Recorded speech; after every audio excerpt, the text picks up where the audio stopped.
daf is daf samach tet 69, and I'm sure Miriam will join momentarily, so I'm gonna give a minute.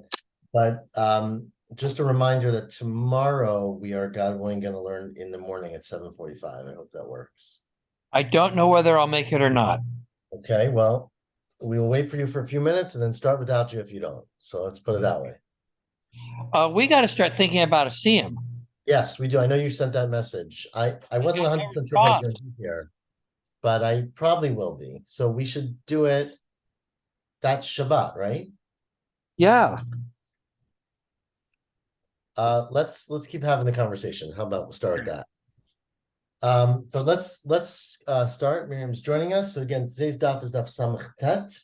And I don't want to review the whole parak because we'd be here a long time, but we've been discussing how you apportion yichus, right? If you have two parents, which most children have two parents, all children have, I should say, two parents. How you know whether you go after the father, you go after the mother. We all know sort of the general rules. But then what if one parent is Jewish and one parent's not Jewish? What if one is a psul and one is not? So we've discussed this in a lot of detail. But the final Mishnah today on Daf Samach Tet, it's good to see a lot of familiar faces, says Rabbi Tarfon, 4 lines from the top. Rabbi Tarfon Omer, Yicholin mamzerin litaher. I have figured out a way for someone who unfortunately is born to parents who had an illicit relationship, and there's therefore a mamzer. And a mamzer is not allowed to marry anyone except, we'll see actually later today who a mamzer can marry, but it's a very limited list of people. This poor child didn't choose to be a mamzer, right? And mamzerut continues forever. But says Rabbi Tarfon, I have a way to cleanse mamzerim so that they can marry anyone, or maybe not anyone, but marry more broadly into the kahal. And what is that, Kate? So what do you do? Mamzer shenasa shifcha. Remember that if a mamzer marries a non-Jewish, shifcha knanit, who is, as we saw, partially Jewish, then the vlad would be an eved. The vlad would go after not the father who's a mamzer, but the mother who's a shifcha, and the vlad would be an eved. It says isha viladeha, right? Tiyel adonea. So therefore, the child goes with the mother. And then you can free the eved, shichraro. Then you could free the slave, your son, who's a slave. Nimtza haben ben chorin. And then the son will be like any other freed slave who has essentially the status of a convert, who can marry anybody, maybe not a Kohen, but almost anybody. Right? So the shivcha belongs to the mamzer? The shivcha, it could, in theory. In terms of their avedis. Not necessarily. So it could be that, or we're going to see in the Gemara in a second, that you can steal something and have no money to pay it back. So they sell you as a slave to pay the debt. And then you sleep with a woman who is owned by the person you stole from. You probably have to arrange this beforehand. Right. That's my question was, you have to get permission from the Baal of the shivcha. And if you marry your own shivcha, doesn't that automatically free her? Not if you're very clear about it, right? So automatically free her if you say, we assume it means you empowered her, but not necessarily if you speak it out.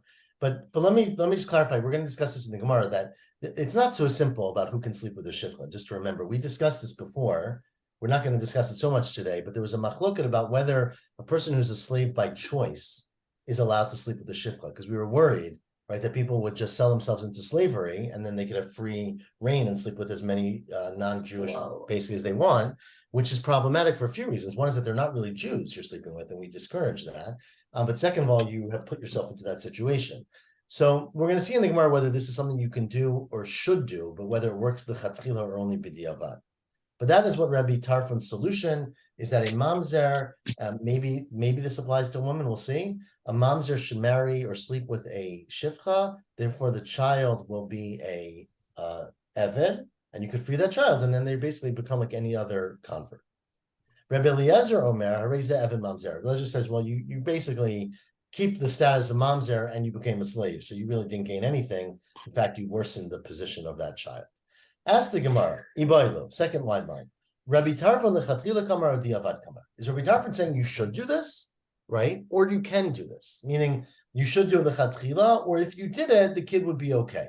So what does Rabbi Tarfon, now of course the language of the Mishnah very strongly implies that I can do it, right? Yicholin ani, we can purify them. But that's the Gemara's question. We're going to discuss it more in a second. Tashma says the Gemara. Well, what about the following Braita? The Braita has additional conversation that we didn't have in the Mishnah, right? In the Mishnah, the Rabbi Tarfon says, I can purify any mamzer. Amrullah, now quotes the Braita. Amrullah, the Rabbi Tarfon, they said to Rabbi Tarfon, well, that really helps the men, right? If you're a man who's a mamzer, you can always sleep with a shivcha and the child will be an eved. But tiharta et hazcharim, no tiharta et nekevot. You didn't help out the women. Now, why didn't you help out the women? Why can't a woman who's Jewish sleep with a eved and therefore become and then become pregnant? And the child will be a shivcha, right, a slave, and they'll free the slave. So why would you assume that Rabbi Tarfon was saying something that helps men and not helps women? So it must be, now it's a little bit unclear. I'll tell you Rashi's pshat, which is a little bit, maybe a little far-fetched, but Rashi's pshat is that it must be that you can't do this lechatchila. So if you walked in and said, I'm a mamzer, I want to have children, but I don't want them to be mamzerim, so I want to go sleep with a shivcha, they wouldn't allow you to do it, because lechatchila, you can't do it. But what a man could do, which apparently in those days a woman could not do, is move. And a man could pick up and move to, what's my city of choice today? Move to Arizona. And in Arizona say, hi, everyone, I'm new to the community, and I happen to be an eved, right? My father was, whatever, you can be an eved. And they'll trust you, because I'm not sure why anyone would say that. And they'll let you marry a shivcha. And then after you have children, you can be like, oh, it's just joking. I'm really a mamzer. And my kids are now free them. It sounds like a winning. But a woman, Rashi says, would never do that, because it wasn't the nature of women to travel to Arizona and show up on the door and say, hi, I'm here. So the woman didn't have that option to say, basically fool people. And so that this implies that you have to fool people to make this work, because lichatchila they wouldn't let you do it. So it says the Gemara, it seems from there that it's only b'diavad. So continues the Gemara, lichatchila. If you're saying that you can do this lichatchila, you can walk in and say, "Hi, I need some help." Right? My parents were very unfortunate people who made me into a mamzer. I need you to help me set me up with a eved. Then why wouldn't a woman be able to do that? Let her marry her slave, right? Or any slave. Says the Gemara, well, it doesn't really work that way. And this is a very fascinating halacha. Perhaps eved ain't no chayis. That an eved is not have chiyus, meaning an eved's, because if an eved is not Jewish, and we compare them to a chamor, they don't actually carry, a male eved doesn't transmit any sort of yuchasin to the child. So if a mamzeret married an eved, the child would still be a mamzer. It's only a mother who's a shivcha because she's the mother, and so obviously she has a deeper connection potentially to the kid, can make that child into an eved after her. And so therefore, this wouldn't work for a woman, but that's just because an eved is not powerful enough to make their child into an eved as well. Tashma. Now it says more, let me tell you a story that happened in the times of the Amoraim. Ushpazichne de Rabbi Simlai. Rabbi Simlai was a rabbi. I don't actually know which generation he was, but he was somewhere in the Amoraim. First generation Amora. Wait, which generation? First generation Amora, according to Steinsaltz. Okay, so I think they know. First generation Amora. Rabbi Simlai used to go to a certain hotel every time he traveled to Arizona. And one day, as they're sitting around the bed and breakfast, the owner of the hotel says, it's such an unfortunate thing that I happen to be a mamzer and I got married and my children are all mamzerim and I can't control this, but it's a terrible situation. So ushpazichne de Rabbi Simlai mamzer havi. Amarles, Rabbi Simlai said to him at breakfast one day, it's such an unfortunate thing that you're already married and have children. Because had you told me about this before when you were a kid or before you got married, if you had told me about this beforehand, I could have helped you figure it out. I could have purified, taken off the status from all of your children because of our Mishnah, right?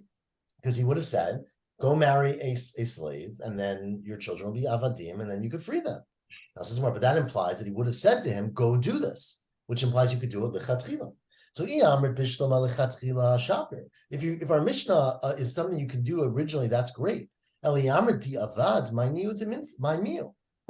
What would he do? If it's only b'diavad, then he can't say to him, go marry a shivcha. No one, now I'm going to add my interpretation here, but no one would agree to marry him because you're not allowed to do it. Says the Gemara, well, what he could have told him to do is force yourself to marry a shivcha, because the mints of like Eitzah, the Amar like Zil Ganov. Right, the advice he would have given was go and steal, which again is an avera, but it's something that the scenario would have happened. You go and steal $10,000, throw away the money after you steal it. They then find you. You have no money to your name, so it's Beit Din is forced to sell you, right? Vizdavim be'evid ivri, and you'll be sold as an evid ivri. That's a very interesting, clever solution. But if Rabbi Simlai was a first-generation Amora living in the year 250 or 300 in Persia, there were no avadim anymore, right? They didn't have the category of evid ivri, right? Mishnei de Rabbi Simlai evid ivri mihave. Was there still slavery in Jewish slavery in the times of Rabbi Simlai? V'hamar mar, we've learned before that ain't evid ivri nohegel desmancha yovel noheg. You only have evid ivri when Jewish people are in Eretz Yisrael and they're on their land and all the shvatim are there, and you have yovel, which is hundreds of years before that. So clearly, in the Rabbi Simlai's days, could not have told his innkeeper to go and steal and become a slave. Elalav shmamina Rabbi Tarfon lechatchila kamer shmamina. In fact, you see from here, Rabbi Tarfon is giving you advice that is good advice. And Amr Rabbi Yudah Shmuel halacha Rabbi Tarfon. Halacha is like Rabbi Tarfon. So very interestingly, because obviously it assumes that in Rabbi Simlai's day there was slavery. Just to be clear, right? Because if there was no slavery, our Mishnah makes no sense, right? If there's no such thing as a shivcha, then who are you going to go marry if you're a mamzer? Who are you going to sleep with? But there was slavery. There just wasn't Beit Din selling people as slaves for stealing, right? But there was a concept of slavery, of, again, non-Jews being bought by Jews, not Evid Ivri, Evid Kanani, or Evid Kanani, which is a catch-all for non-Jewish slave. There was a concept of non-Jewish slavery where you would be bought by a Jew.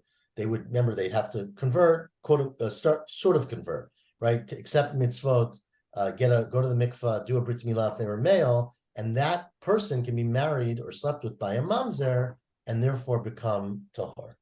Okay. Well, Not them, but their kids, right? Correct. Not and only when you were free them. Just to be clear, it's not automatic. yeah, so he would have lived under Roman rule, and there was definitely slavery in the Roman Empire. Right. Well, I guess the Jews But did. Jewish owned slavery. Yes, unfortunately. Continues the Gemara. Rabbi Eliezer says, I disagree with this advice because then the kid will just be an Evan Mamzer. Amar Rabbi Lazar, the Rabbi Lazar the Amora said, my time at Rabbi Eliezer. The Amar Kra, the pasuk says in the pasuk in Devarim. I'm going to read the pasuk now from Kiteitzei. Lo yavo mamzer b'kal Hashem, right? Gam dor asiri lo yavo lo b'kal Hashem. There's an extra word lo. He. What does he mean? What does it add? Says Rabbi Eliezer, now I'm reading the Gemara, Damakra, lo, halach acher psulo, that you remain, no matter who a mamzer sleeps with, it stays a mamzer, basically. And Rabbanan say, no. That's referring to a Yisrael shenasam mamzeret. That's referring to a man, regular Yisrael, who marries or sleeps with a woman who's a mamzeret. Why would I have thought the kid is not a mamzer? Because pasuk usually says you go after the father, as we said last week. The mishbechotam, the beit avotam. Right? Usually, if you're a Kohen and a Levi in Yisrael, you go after the father. So you might think if the father's a Yisrael and the mother's a mamzer, it doesn't matter. The kid's a Yisrael, right? Or anything. At the lo afke, right? The word lo comes to exclude that. That if in mamzerut you go after the person who's a mamzer, even if it's in the mother. Hachanami afagav d'chtiv ha'isha v'ladet yelad duneh at the lo afke. Right? So ask the Gemara, well, why didn't we say the same thing about a slave? Right? That if a man who's a mamzer marries a woman who's a slave, even though the Torah says that a woman and her children, so it groups them together, maybe the pasuk lo by mamzer excludes that. It says Rabbanan kol vlad b'mei shivcha kenan kivlad b'mei behemah dami, that you view the child. This is not the nicest thing to say, but you view the child inside a shivcha as a vlad inside an animal, meaning it's part of that person or that thing, and therefore there's no concept of the genealogy of the father impeding on that status of the child. And so automatically, if the mother is an eved or shivcha, the child is an eved or a shivcha. Even if the father is a mamzer, and that's how Rabbi Tarfon says, and that seems to be the way we paskin. So I'm not sure what you would do today, because unfortunately we don't have, or not unfortunately, but we don't have shivchot anymore. I guess that was the wrong thing to say, but we don't have slavery anymore. right, we don't have slavery, but therefore the mamzer is stuck. Hadron alach ha'omer. Now continues the Gemara. A new So parent. if you had a child, if a free person had a child with a shivcha outside of marriage, that person would be a mamzer? Say that again? If a free person had Oh. a child with a shivcha outside of marriage, A child would would be a that slave. It would be an eved to the owner of the shifcha, And not Jewish. and not Jewish yet, unless they freed him, Right. and not a mamzer? and not a mamzer. No, mamzers. We talked earlier. Moms are only. Well, again, there's a machlok about this, but moms are generally we pass. Well, I wouldn't say we pass. The general opinion is that we go after. It's only an isser that's karet. It's only something that you can't sleep with someone, which is not a prohibition of slavery, right? An isser of karet, like sleeping with. That's a famous disagreement of Rabbi Akiva on that. Rabbi Akiva extends it further, but the general opinion is that it has to be a more severe isser. Continues the new parak, which it's going to carry us till the end of this Masechta. The Asara Yuchasin Alumi Bavel. There were 10 categories of case, essentially, or class. Yuchasin, I don't know how you translate Yuchasin in English, but groups of people that left Bavel. Now, the next couple dapim are going to refer to this very interesting story, which is familiar to some of us, maybe not all of us, of Ezra going up from Bavel. Because when Ezra took them up from Bavel, a lot of Sefer Ezra describes Ezra gathering the people together, mobilizing. They stood on the river edge. Ezra looked for different people. He looked for Leviim. He couldn't find any. He cursed them. He got angry at them. He made families of Kohanim. But basically, Ezra mobilized the people for this mass aliyah. Okay.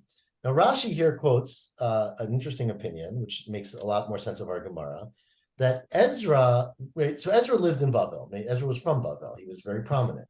At some point, right, some Jews went up at the Hatzarat Koresh, they call it the Koresh Declaration, and they started, which was by tradition 70 years after the destruction of the Beit HaMikdash, right?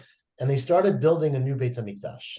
Now, the center of Jewish life was still clearly in Bavel at that time, and very few people went back up, right? And the Psukim talk about the fights that happened and the population in the land, which we're not going to make any comparisons to today, but the population in the land that was very against building the Beit HaMikdash and then fought them. Remember, they had to build with one hammer in one hand and the sword in the other hand. It was a huge challenge, and there were no walls. Remember, the walls had been destroyed. But eventually, Ezra got permission to go up, and Ezra was very respected, and he went up with 42,000 people. Okay, but Ezra was this Rashi brings this chop, it's from the Gemara elsewhere, that Ezra was very worried that when he left Bavel, he was going to be taking all the best people with him, and there was going to be very little leadership left behind. And which you could imagine, maybe why he didn't go earlier, right? And so although he wanted to bring many people, he was aware that many Jews and communities would stay behind, and they would be bereft of his leadership, or all the leadership maybe. So he made an attempt, this is again how Rashi understands this whole episode, the Gemara really, but he made an attempt before he left to put everything in order, like, clean out the house before you go. And so part of his attempt was to define Yuchasin, right? So that everyone would know what family they were from, whether they were kosher to marry, whether they came from, a Kohen or a Levi, or they were from slaves, or they were whatever it might be. And basically, he tried to make Seder. So he got all the people together, made a big phone book, clarified hundreds of thousands of people, presumably. So with that background, let's read the Mishnah. Asara Yuchasin Alumi Bavel. There were 10 categories of people who came up from Bavel, and they were Kohani, Levi, Yisraeli, right? Those are very familiar to us. And Chalali. So a Chalal is a Kohen who's a child of a Kohen and a prohibition for the Kohen. So the child is a Chalal, which means that they are still somewhat a Kohen, but they are not allowed to marry a Kohen, right? Geri, there were converts. We'll see why they're a different category. Charuri, who are slaves who were freed, so Eved Meshuchrar. Mamzeri, there were people whose parents were not allowed to marry, or they were descendants of that. So they were Jewish completely, but they're Mamzerim. Nitini, now Rashi and Tosfot always disagree about a Nitini. Rashi always understands that the Nitinim were the Givonim, who came at the times of David HaMelech, and they lied to David, and they said, we are from far away. And in fact, they were from nearby, and David was going to kill them, but he promised them he wouldn't. And that Rashi understands usually that they are real converts, but they made a takana because they were so devious that regular Jews should not marry them. So you're not allowed to, it's a Gzera Midrabanan. Rashi understands, Tosafot understands that's Doraita, but it's This is Rashi's explanation. That's the 8th category. And the last two are shtuki, which means a quiet kid, and asufi, which means a foundling, one you picked up in the shuk. Maybe. Rashi understands that the Gemara says a shtuki is a child who, when you say to the child, when the child's walking with their mother, you say to the child, "Who is your father?" The mother says, "Don't answer, be quiet." So the mother is shotek. The mother silences the child because the child doesn't know who their father is. So it's unknown father or whatever this thing is. And asufi is where you just find the kid in a basket, right? You don't know anyone, the mother or father. Now, of course, orphans. the question is, how do you know they're Jewish, right? But that's a different. We'll get to this all in the Gemara. So if the child doesn't know who their father is, why does the mother have to shush the kid? I guess because the point is that they're gonna claim that it's the person she lives with or something, but it's not necessarily that person. Meaning don't misidentify. Anyways, we'll see a little bit in the Gemara. Those are the 10 cases. Now continues the Mishnah. Right? People who are in these categories, they can all marry each other. There's no prohibition. Livi'i Yisraeli Chalali Geri Haruri. These next category, these are the 5. A Levi in Yisrael, a Halal. Remember, Halal is a Kohen whose parent was in an illicit relationship, married someone like divorced, and therefore the kid's a Halal. A convert and a slave who's freed. Those are all mutarin lavo zeb b'zeb. They can marry each other. This Mishnah holds that a ger and a convert cannot marry a Kohen, but a Yisrael and a Levi, no problem. Geri v'charuri. Now, if you're in the category of a ger, or a freed slave, or a mamzer, or nitin, or shtuki, or asufi, those are kulam mutarin lavo zeb b'zeb. They can marry each other, and this Mishnah is of the opinion that a ger can marry a mamzer and all the other people in the category. If you don't know anything, that would be permitted. We're going to discuss this all in the next 10 days, just for the record. So a male convert can actually marry anybody who is Jewish. Correct. That's what the Mishnah just said, basically. Yeah. How you know the Asufi is Jewish is a little bit questionable, but anyways, we're going to discuss this all in the next week, as I said. Well, you probably converted them as a kid, no? Sorry? Well, then, that's not a shtuki. You found a kid in a shuk and you converted them. Okay, but so that's what you should do. Let's do the Gemara, see what the Gemara says. But that's certainly a good idea. But I'm not sure they would be an asufi, that they'd be a convert. But anyways, let's continue. Elohein shtuki. What is a shtuki? Says the Mishnah. Koshu makir imo, veino makir taviv. He knows who his mother is, but he has no idea who his father is. So you don't know, was his father a Mamzer, or was his father a Kohen? There's no way, right? But you somehow, the mother you know, and the mother is Jewish. Asufi is kol shenesaf min hashuk, a kid who is taken in from the street. Veino makir lo ataviv lo atimo. You don't know the mother or the father. Abba Shaul would not use the word shtuki. He would use the word hayukore l'shtuki biduki, a one that you check out. We're going to see in the Gemara that Abba Shaul thinks there's a way to find out who the father is. It's not. It's not. There's ways. We'll see how those ways are. It says the Gemara. Let's go back to our Mishnah. Sorry, Eli, I'm sorry. Can you help me out with the timeline here? Was the Mishnah written after they came up from Bavel? The Mishnah was written around 800 years after they came up from Bavel. Well, it's a debate, but several hundreds and hundreds of years, at least 500 years after they came up from Bavel. So why do we call it the Babylonian Talmud? So, because they went back to Bavel eventually. They went back to Bavel, okay. And there's a huge discussion about who stayed in between. But the initial Babylonian exile was around the year 600 BCE. The Mishnah was written around the year 200 post, so hundreds and hundreds of years later. Of course, some of it was compiled in between. But the Aliyah mi Bavel was at the beginning of the second Beit HaMikdash, which was, again, 500 or so years before the destruction of the second. But this Mishnah must have been written before that. No, why? Because it says that these are the people who came up from Bavel. It was written after. It was describing what the status was. Ask the Gemara the first question, which is not exactly your question, is why do you say Alumi Bavel? My ear to Tani Alumi Bavel, Nitni Hachul Eretz Yisrael. Right? Why do we care where they came from? Why don't we focus on where they went? Right? So say at the beginning of the Second Temple period, which is essentially what we're saying, 10 groups of people went to Israel. Right? It's a weird thing to say 10 groups of people came up from America, right? So why do you say that? Says, well, because Milta Agav Orche Kamashwan, it's actually telling you something else, which is that whenever you go to Israel, it's considered Aliyah. You're going up to Israel. That's the point of the Mishnah, is while we're telling you this, we're talking about the Aliyah. The going to Israel always means an Aliyah. Kititanya, it says in the pasuk, "V'kamta v'alita el hamakom hashivcha Hashem lekecha." It's talking about you got a question, you go to the Sanhedrin, you go up to the place. Teaches you that Beit HaMikdash, where the Sanhedrin sat, is higher than all of Eretz Yisrael, and Eretz Yisrael is Gavo Mikol Haaretzot. Says, well, first of all, the first point I get, you go up to the Beit Din from any place in Eretz Yisrael, but how do you know Eretz Yisrael is higher than America, right? Bishlam Beit HaMikdash Gavo Mikol Eretz Yisrael, Hainu Dichtiv, turn the page, Divrei, Rivot B'Sharecha. You're discussing judgment in your shar, meaning in your village, Vikam Tavalita, and then you go up to Yerushalayim, to the Beit HaMikdash. El Eretz Yisrael Gavo Mikol Haaretzot Minal. And I know Eretz Yisrael is higher than, I don't know, all the other lands. Dichtiv, it's based on a verse in Yirmiyahu who talks about the future. The Chain, we can read the whole pasuk now. Hinei Yamim Ba'im Num Hashem, Lo Yomar Od Chai Hashem Asher Alat Bnei Yisrael Me'eretz Mitzrayim. No longer are we going to remember God as the one who took us out of Egypt. Ella Ki Im Chai Hashem Asher Alev Asher Haviat Bnei Yisrael Me'eretz Tzafon. It's God who rose up and brought people from the north of the lands, which is Bavel, and all the lands in which they were exiled. So that is the limud that Eretz Yisrael is considered to be an aliyah from all lands. You can ask about the geography of this. I don't really have an answer, but you could then say aliyah means a spiritual or metaphysical aliyah from anywhere. As says, well, okay, that explains alu. But my ear, the Tani Alumi Bavel, Nitni Alula Eretz Yisrael. So I get why you said in the Mishnah they went up. But why didn't you say they went up to Eretz Yisrael? Why are you saying where they came from?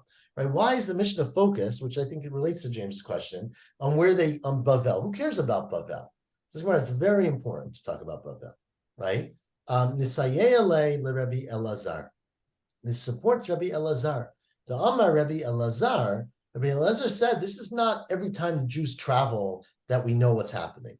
There was a specific event that Lo Allah Ezra mi Bavel Aj Asa Kesolet Nikiya v'Olah.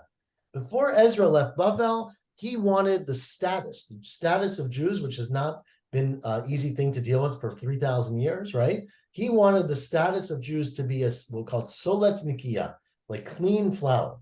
He wanted to make it as clean as possible. And so Ezra went through, and I'm sure he had a lot of people helping him if this happened, a whole process of identifying the genealogy of every person and putting them in a category. Are you known as a Yisrael? Are you a Shtuki? Are you a Mamzer? And so when he left, everybody knew what status they were in. And that's why the Mishnah focuses on not the going, because it's really the Bavel part that was critical to the definition of our Mishnah. Now, Itmar, first wide line of Samach Tet Amud Bet, Abaya said, Alumi Elehem. You know, when Ezra brought up people to Eretz Yisrael, it was like nefesh b'nefesh, right? It was, I'll give you a free ride. I'm not sure how they got there exactly, but I'll give anyone who wants to come, who's maybe Jewish, can come, right? We'll see about that part. But that's what you should say. Tanan. Rava said, no, Helum Tanan, that Ezra, was well known to the governor, and he got permission to basically force them to come. So he dragged as many, maybe some people stayed behind, but he forced all Jews to leave Bavel. He basically, cleaned ethnic cleansing of Bavel and brought them all to Eretz Yisrael. So it says, well, Kamif Rabbi Elazar. That really depends on this opinion of Rabbi Elazar. Rabbi Elazar, lo Allah, Ezra Bavel, Chasak, Solet Nikiya, Va'Allah. Right? Rabbi Elazar said that Ezra basically cleaned the whole place out. So according to that, it means he forced them. Rabbi Abaya left later Rabbi Elazar. But Abaya was voluntary, so Ezra could not control who came. And Rava itlaid to Rabbi Elazar. Rava clearly holds like Rabbi Elazar that basically Ezra was empowered to take control over the Jews and to find every person and force them to go. Ibaydema says, well, maybe it's not so clear. It could be the Koyama itlaid Rabbi Elazar. Maybe in fact Ezra clarified Yuchasin for everybody, but it didn't necessarily make them go. The basis, the machloket Abaya and Rava is Mar Savar Ifrushi Afrishinu Minafshayo Saliku. According to Abaya, basically, what Ezra did was he said all Jews have to gather, and I'm going to describe status for every person. Everyone who till now claimed that they were a Kohen, we're going to find out that really they are, nothing of the sort, or things like that. Once Ezra said that, they had a choice basically to go up to Eretz Yisrael or stay in Bavel, but he just wanted to put a stamp in their passport defining who they were. But he didn't make them then come to Eretz Yisrael. It's one interpretation. And Rava, the other opinion, Mar Savar, Bal Karchei Asukinu, he brought them up on, he made them come up. The other, Rashi really understands the Gemara to mean a sort of a version of that once Ezra defined them, they wanted to come up with Ezra because they knew that no one would marry them or stay with them if they were in Bavel. But isn't the whole thing that no one came? Okay. He was not enough people came. Bishlama Leman Amar Alu says the Gemara. Now look, there's a very interesting statement that if you say that they came on their own, so then I understand. Hainu, the Amar Rabbi Yehuda Amar Shmuel. Rabbi Yehuda Amar Shmuel said, Kol Artzot Isala Eretz Yisrael. When you're thinking about Yuchasin, you're thinking about understanding who people are. Every place in the world compared to Israel is considered Isa. What does Isa mean? A melting pot, right? A dough. She loves this mashal. I love his mashal too. Dough is you take the flour and the water and the salt and the vinegar, right? You mix it all together. It's a hodgepodge, right?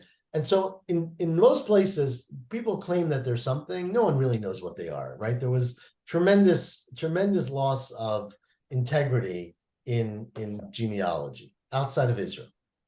But Israel, people had a better sense. They maintained it. They enforced it. There were roles, etc. But Eretz Yisrael is Isa Bavel. But compared to Bavel, Eretz Yisrael is considered to be nothing. Meaning, in Bavel, they really have genealogical purity because of Ezra, right? This is the Gemara's explanation. Because Ezra basically defined every family, and so everyone knows exactly who they are. And in Israel, it's even less because people came up who weren't the right people. But says El Mandamar Ha'alum. But if Ezra forced them all to come up, right, then Meidi Yadinu, then everyone should know. What do you mean that there was confusion in Israel compared to Bavel? Every single person who came up knew exactly what they were. That's where, well, they knew. Nehi Diyadi, Lahudara. They knew for that generation. But what about the next generation, right? It doesn't last forever. The Dara Achrina Lo Yadi. They didn't know. So this Gemara maintains, we had this Gemara elsewhere, this Gemara maintains that in Bavel, they had this fanatical, commitment to familial kind of purity that no one else had. In Israel, it's much easier to get lost in the crowd and for a kid who's the wrong, not allowed to marry someone inappropriately. Says the Gemara, one second. Bishma Lamandamar Alu. If you say that they came up voluntarily, I understand the pasuk that Rosa was talking about, where it says, Hana dichtiv, now this is a quote from Ezra. I gathered them al Nahar Haba al Achva, right? I brought them onto the river that comes to the Achva. 1 second, I'm going to read it inside. Here we go. We camped there for 3 days to try to figure out who was there, right? We tried to get a census going. Va'avina ba'am, I looked at the nation. Uba kohanim, mipnei Levi lo matzati sham.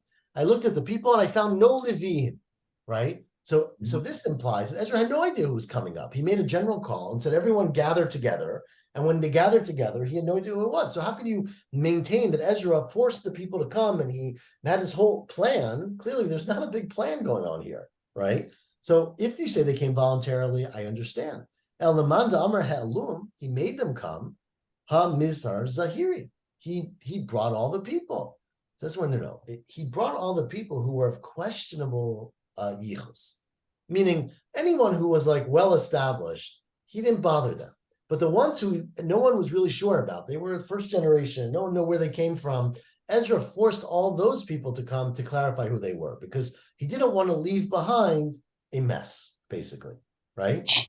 So he didn't necessarily force all the ksherim to come, and that's why when they got to the river, he was dismayed to find that there were no Leviim who could work in the Beit HaMikdash, okay? I'll give it away because we're about to discuss it. If you recall in Sefer Ezra then basically punished them. He fined the Leviim. Mm-hmm. He said that they no longer will get the portions that the Torah promised them. Because since they didn't come, they're going to lose their chelek that the Levi would normally have, and it's going to go to the Kohen. Right? Oh, Ezra might have been a Kohen, but nonetheless, he was. I'm pretty sure Ezra was a Kohen. Right? No, he was. I pointed that. But he told them this on the banks of the Jordan? Well, they weren't there. No, he told them because they didn't come. So he basically made a announcement that because the Leviim did not show up, they are going to lose the rights that Leviim get, and they're going to all go to the Kohanim, basically. But the Levium that were in Bavel wouldn't have heard this announcement for a couple of days. It could very well be. I mean, it was too late for them to come. Yes. Yeah. But now, continues the Gemara. Kohani Levi Yisraeli. Anyone who's Kohanim Levi Mishem can marry Minalan, right? Disliku. Now, how do you know they all went up to Eretz Yisrael? How do you know you had all those categories going back with Ezra? Dichtiv, it says in the pasuk, Vayashru HaKohanim v'Halevim Mina'am. They all the people, the Kohanim, Levim, the people from the nation, v'Hamishorerim v'Shoarim, the ones who sang and the ones who were Shoarim, who probably means the ones who opened the gates, right? V'Hanitinim v'Arehem v'Chol Yisrael b'Arehem, right? They all were in their cities. Continued the Mishnah, the next categories that we had were Chalali, Geri, v'Charuri. How do you know? Chalali minalan, when a halal is a Kohen who marries a woman, a grusha, let's say, the kid's a halal. The Tanya, Rabbi Yossi Omer, Rabbi Yossi says something very interesting. Gidola chazaka, that we trust tradition with people's status tremendously. Shenemra, because the pasuk says the following, and again, this is a quote again from Sefer Ezra, and the pasuk says, "Umi bnei kohanim." From the children of, it gives like a laundry list, as Rabbi Lau used to say, a phone book of who came. So the sons of the Kohanim, I'm reading now the pasuk in the Gemara, Bnei Chaviyah, Bnei Hakotz, Bnei Barzilai, right? All these different families, the children of Chaviyah, the children of the Kotz, the children of Barzili. Now, who's Barzili? Says the pasuk, Asher lakach mi benot Barzili hagiladi isha. These were people who were married into the family, the daughters. The Barzilai had Giladi, right? Gilad. They married, so the mothers basically were from Gilad. Vayikra al Shema. They were called after their grandfather from their mother. They weren't, actually the father was not Barzilai, the grandfather was, right? So Eilu, continues the pasuk, Eila bikshuk tavam mityachasim. They sought out a scroll that would apply their yichus, right? They were looking for proof. Prove to us that your father and grandfather and great-grandfather, etc., were miyuchas, meaning they came from the Kohanim. V'lo nimtzu, they couldn't prove it.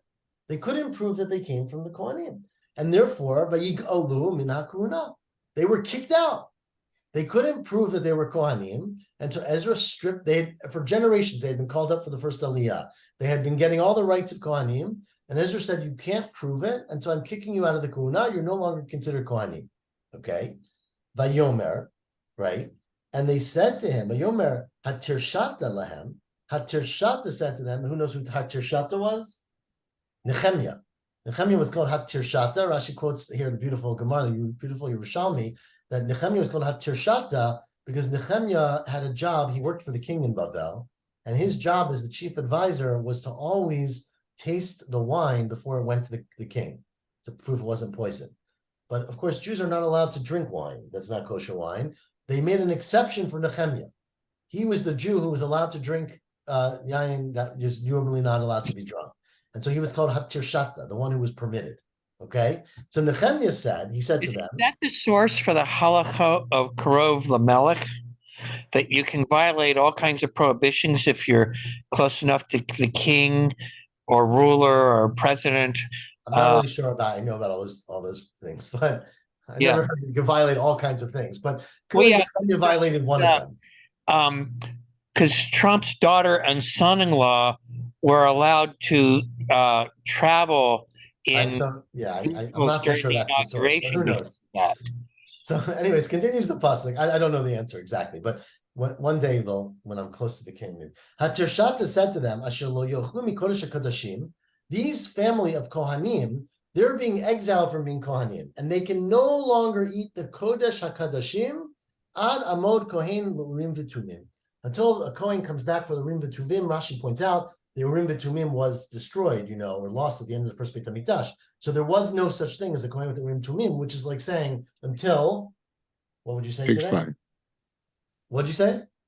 Pigs fly. Well, that's not exactly what Rashi says. Rashi says, until Mashiach comes. But which might mean the same thing, but nonetheless, I don't think it means the same thing. But until a time that's the future, not our era. Let's put it that way. Yeah, we would have the same problem today. We would have the same problem. Amar lahem, and they said to them, Harei atem b'cheskatchem. You remain in your chazaka. This is the Gemara saying, meaning, b'ma hayitem ochlim begolah. What did you eat? You were said you were Kohanim. And in Galus, in Bavel, what did you eat? You would eat what are called Kachei Gvul, Truma, right? People take off Truma, they give it to the Kohen. Afkan Nami B'Kachei Gvul. Here too, even though we couldn't prove that you're Kohanim, right? And therefore Ezra kicked you out of the category, you're still allowed to eat Truma. Why? Because you had a chazakah that you were Kohanim. And so although Ezra took you out of the category, you can't marry Kohanim, or you can marry Kohanim, but you can't say you're a Kohen and eat Kodesh Kadashim, you're still allowed to eat Truma. You see how great the chazakah is. Says the Gemara, whoa, this is problematic. I don't get this, because the gifts to the priests only apply within the land of Israel and rabbinically in Syria, but not in Bavel. Let's keep going. The Gemara is going to discuss Midrabanan. Some say they apply in Bavel, right? Says the Gemara. As they apply in Bavel. Sorry? Just in Syria. Okay, but maybe this would include Syria, I guess. That's why. I mean, anywhere out, the people who came were from anywhere outside. But let's read it in the Gemara. Okay. Now the problem is that we had a discussion at the end of Yevamot and elsewhere that some people say that if you have a Kohen eating Truma, you can marry them as a Kohen. So how could Ezra make this category of Kohanim who are deposed from being Kohanim for marriage purposes and for Kodesh Kodashim, but are still allowed to eat Truma, right? What about those who say, Ma'alim, you raise people up, Mitruma Yuchasim? So it says, Hani da'achol b'truma, atula sukinu, you're gonna say they're Kohanim. Says, well, no, that's different. Everyone's gonna know about this, right? They're gonna know that even though they're eating Truma, they are not real Kohanim. So says, well, so what's so great about the chazakah? The Meikara says originally when they lived in Bavel or outside of Israel, achol b'truma d'Rabbanan. They only ate truma midrabanan, because obviously any truma outside of the land of Israel is only truma d'Rabbanan, right? But ubisof achol b'truma d'oraita. They come into Israel, they now are eating truma d'oraita, even though we don't think they're kohanim, but because they had a chazakah. Ibaydim, or some say no. Olam hashanami d'Rabbanan achal b'doraita lo achal.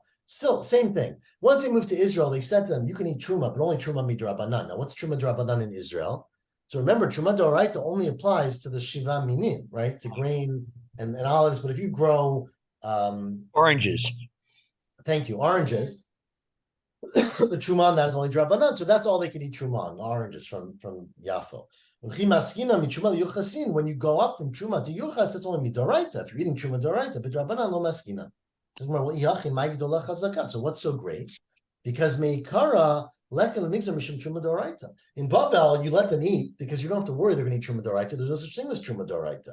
But in Israel, you have to worry about the besof afal gav mixer mishum truma d'oraita. Even though you might worry that if you allow them to eat any truma, they're going to eat truma d'oraita. In fact, you don't have to worry. Says the Gemara. 1 second. But it says in the pasuk, and again, this is the end of that pasuk in Ezra. Vayomer haTirshata lahem. haTirshata said to them, who I told you was Nehemiah, Yes. Asher lo yochlu mikodesh hakadoshim. Right? You should not eat kodesh hakadoshim, which implies you can't eat karbanot. Because hakadoshim lo yochal. Hakol midi nechal, implying you can eat any truma.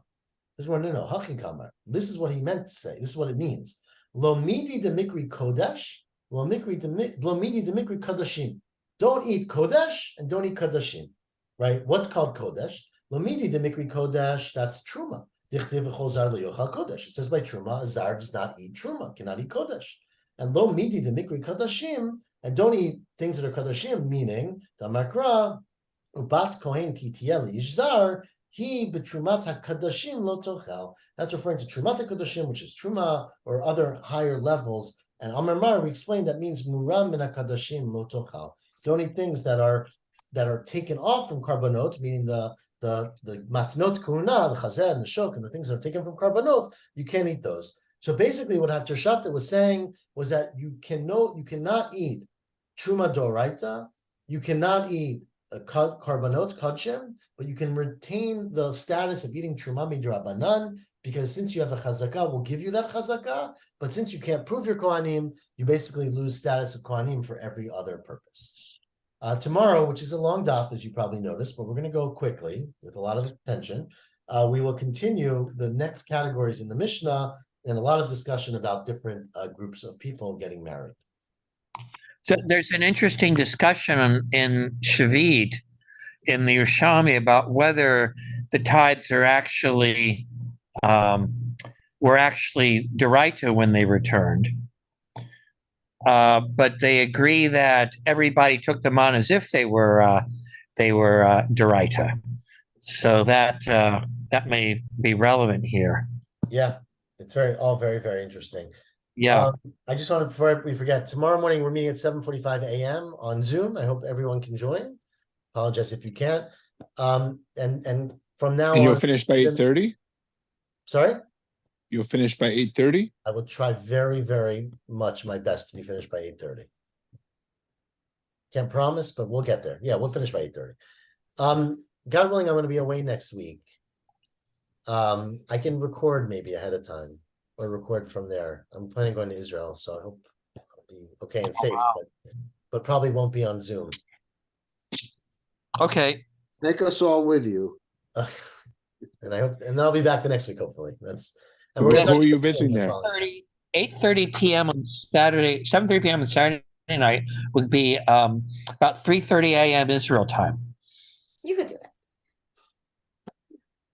We'll see how jet lagged I am. Yeah. Actually, doesn't Israel change to non-daylight time at a different week than the United States? I have no idea, but I'm not totally opposed to doing it in the middle of the No, night. because of the war, they decided not to change the time right now. So it's Oh, still wow. daylight savings time?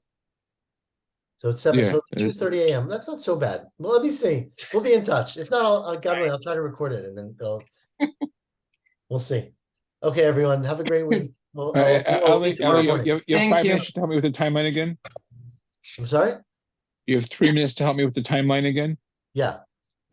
I have a lot of minutes. Start. What's the question? All right, so the Gemara is called the Babylonian Talmud, which tells me it was written or compiled in Babylonia. So, But the Mishnah, which predates the Gemara, is saying they came up from Babylonia. right, so I got that there are multiple aliyot. yes. So the initial journey into Israel from from Yoshua basically was, we don't exactly know the exact date, but long time ago. For many years there were Shoftim, and then they built the Beit HaMikdash in the days of Shlomo.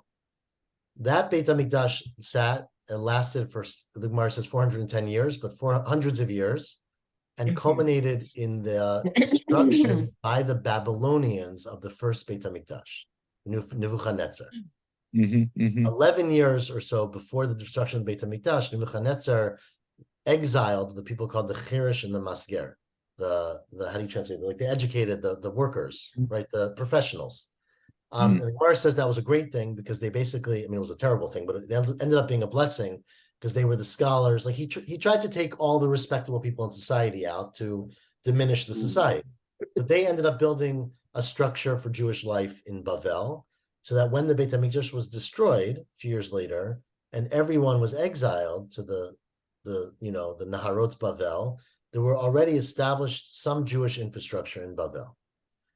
That's we're talking now, again, it's a little hard to know the exact dates, but around 500 or 600 years prior to the Common Era, as they say.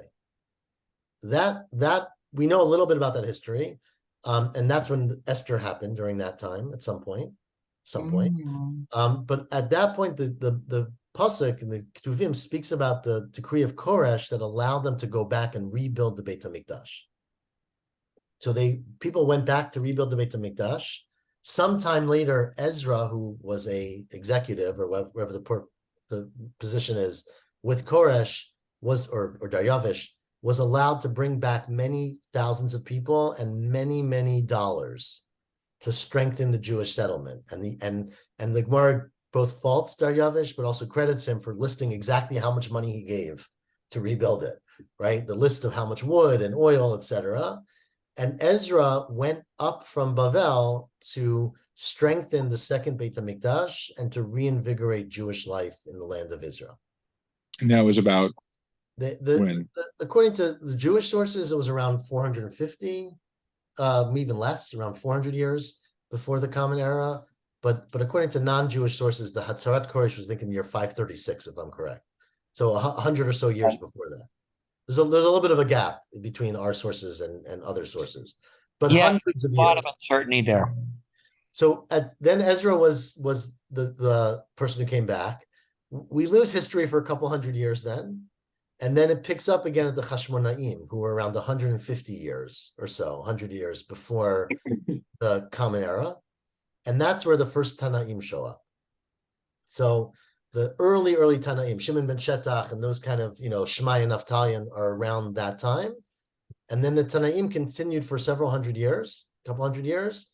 Until Rabbi Akiva, who was during the time of the destruction, right after the destruction. Rabbi Yochanan ben Zakkai was during the time of the destruction. And Rabbi Yehuda Nasi, who actually wrote or compiled the Mishnah, was at least 2 or 3 generations after there was no longer Beit HaMikdash. Mm-hmm. But Rabbi Yehuda Nasi lived in Israel still. They had been goleh from Jerusalem to the Galil. No longer a Beit Mikdash from the second building? Correct. The second Beit HaMikdash was destroyed in the year 70. The Mishnah was written somewhere around 150, 180 or so. So they lived in Israel, though. So Rabbi Yehuda Nasi lived in the Galil in the Tzipori, right? We think we've identified the ruins of his house there.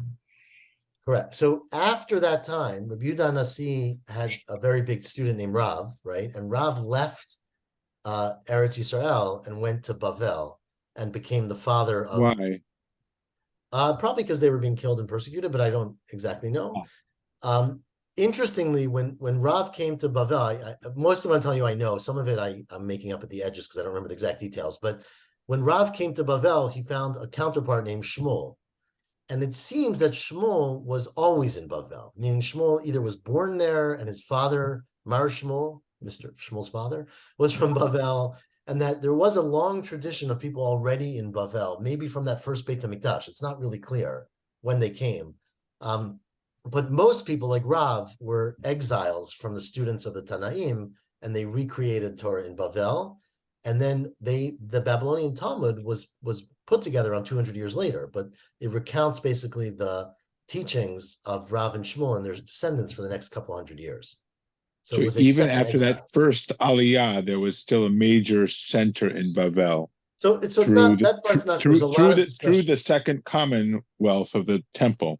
Right. So there's those who say that. I think it's very hard to know because it could be that they went at any point before that. But it could be when things were starting to get really bad at the destruction of the Beit HaMikdash that some people went. They went back? Sorry? Well, they went back to Bavel. Yeah, there were so it's clearly a lot of Jews there, but there are hardly any rabbis mentioned in Bavel during the Tannaitic period. Right, but I think, if I'm correct, Shmuel, which is why I'm mentioning, I don't think there's really a source that Shmuel learned in Israel. Like, it's not right. Shmuel I think he was always in Bavel. Right, so somehow he learned, the mission, whatever traditions from people who came down. Right. Anyways, it's very difficult to go from Bavel to Israel or the other way around because they were part of two countries that were at war with each other basically for 800 years. Right. And there are examples of that. Meanwhile, it's really easy to go to Western Europe, and there are examples in the Bavli and even more in the Yerushalmi of rabbis in Western Europe being in touch with people in Israel because it was all part of the Roman Empire. Right. So James, just on that point that Charlie just made, the Talmud Bavli was the students of Rav and Shmuel in Bavel who taught on the Mishnah, right, in the years, again, 150 to like 350. The Talmud Yerushalmi were the students of Rav, of Rebbe, namely Rabbi Yochanan and his group, and Rabbi Yochanan, yep. And his students who stayed in Israel were Amoraim in Israel. So there was a parallel development of what's called the Talmud Yerushalmi in those. And that's in Yavne. I don't actually know where. Caesarea and Tveria. Rosa says Caesarea and Tveria. Tveria, yeah. It was a little later than Yavne. Where did the story of Yavne come in? Yavne was earlier than this. So Yavne was where Rabbi Yochanan ben Zakkai said, Tinli Yavne v'chachameh, right? That was at the destruction of the temple. So they moved from Yerushalayim to Yavne. But then they kept moving, right? The Gemara talks about the 10 trips, basically. And it's interesting, in the Bavli, usually we paskin according to Rabbi Yochanan, who is not in Bavel. In the Yerushalmi, the Amoraim are very willing to dispute Rabbi Yochanan. So his status in Bavel seems to have been higher than in Eretz Israel, even though he was the leading Rav in Eretz Israel, which is have found kind of unusual. Fascinating. Yeah. Well, we will pick this up tomorrow morning, 7:45, God willing, and we're gonna finish by 8:30. We got a I charge. said, so one quick question. The second destruction, those people were exiled not to Bavel, though. Correct. They were not Right. exiled specifically to Bavel. They were exiled to Rome. No, they were exiled outside of Jerusalem. They went elsewhere in Israel. I mean, they Yeah. were mostly killed, I think, but unfortunately, Yeah. The really Hi, the good real luck. How are devastating you? thing is actually the Bar Kokhba revolt, and that sort of depopulated much of the land of Israel, but not so much in the Galil. So there But- wasn't really an exile after the second destruction, It was more genocide. right? more genocide, and then people escaped to the north. Correct. Although Okay. although there are also accounts that there was a genocide at the time of the destruction of the first temple, the narrative of Nebuzaradan murdering, if you take it literally, 3 million Jews. Right. Okay. Thank you Okay, very everyone. much for the We're gonna run extras. Shavua Tov. Shavuot What Tov. of- Of